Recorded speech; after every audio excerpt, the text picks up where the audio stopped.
ഒന്നാമത്തെ കാര്യം, ഇതൊരു സമാധാന കരാർ എന്ന് പറയാമോ എന്ന കാര്യത്തിൽ സംശയമുണ്ട്. ഒരു വെടിനിർത്തൽ കരാറാണ്. വെടിനിർത്തൽ കരാറിൽ അടുത്ത ദിവസങ്ങളിൽ വെള്ളിയാഴ്ച വെടിനിർത്തൽ കരാർ ജനീവയിൽ ഒപ്പിടുന്നു. അതിനുശേഷം ചർച്ചകൾ ആരംഭിക്കുന്നു. ആ ചർച്ചകൾ ആരംഭിക്കുന്നതിന് മുന്നോടിയായിട്ട് വെടിനിർത്തൽ കരാർ വന്നു കഴിഞ്ഞാൽ ഹോർമുസ് കടലിടുക്ക് തുറക്കുകയും ഈ എണ്ണ ഗതാഗതം വളരെ സാവകാശം മാത്രം പുനരാരംഭിക്കുകയും ചെയ്യും എന്നാണ് നമുക്ക് മനസ്സിലാക്കാൻ കഴിയുന്നത്. കാരണം അവര് ഈ ഹോർമുസ് കടലിടുക്കിൽ മുഴുവൻ ഈ മൈനുകൾ വിതറിയിരിക്കുന്നു എന്നുള്ളത് കൊണ്ട് വളരെ പെട്ടെന്ന് ഇതെല്ലാം തുടങ്ങാൻ കഴിയുമെന്ന് തോന്നുന്നില്ല. കാരണം അതെല്ലാം മൈനുകൾ നീക്കം ചെയ്താൽ മാത്രമേ ഈ കപ്പലുകൾക്ക് സ്വതന്ത്രമായി സഞ്ചരിക്കാനായിട്ട് കഴിയുകയുള്ളൂ എന്നുള്ളതാണ് ഒന്നാമത്തെ കാര്യം.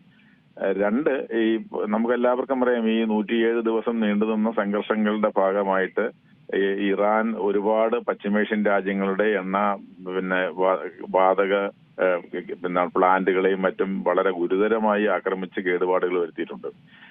അതിൽ പലതും പുനരാരംഭിക്കാൻ തന്നെ ഒരുപാട് നാളെടുക്കും. അതിൻ്റെതായ പ്രശ്നങ്ങൾ നിലനിൽക്കുന്നുണ്ട്.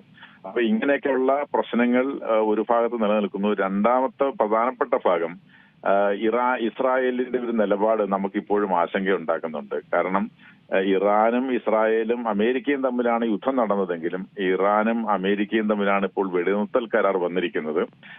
അതിനെ ഇസ്രായേല് വളരെ സന്തോഷത്തോടെ അല്ല സ്വാഗതം ചെയ്തിരിക്കുന്നത് നമുക്കറിയാം. ലെബനനിൽ അവര് ഇന്നലെ വരെ നിരന്തരമായ ആക്രമണം, അതിശക്തമായ ആക്രമണം ലെബനനിൽ അവർ നടത്തിക്കൊണ്ടിരുന്നുവെന്നറിയാം. ലെബനന്റെ ആക്രമണം ഞങ്ങൾ ഇനിയും തുടരുമെന്ന് ഉള്ള നിലപാടെടുക്കുന്ന ഒരു ഭാഗമുണ്ട്. അപ്പൊ ഈ തരത്തിലുള്ള ഒരുപാട് ആശങ്കകൾ നമ്മുടെ മനസ്സിൽ നിൽക്കുന്നുണ്ട്. അത് അതെല്ലാം മാറി സമാധാനത്തിലേക്ക് പോയാൽ വളരെ നല്ലതായിരിക്കുമെന്നുള്ള കാര്യത്തിൽ സംശയമൊന്നുമില്ല.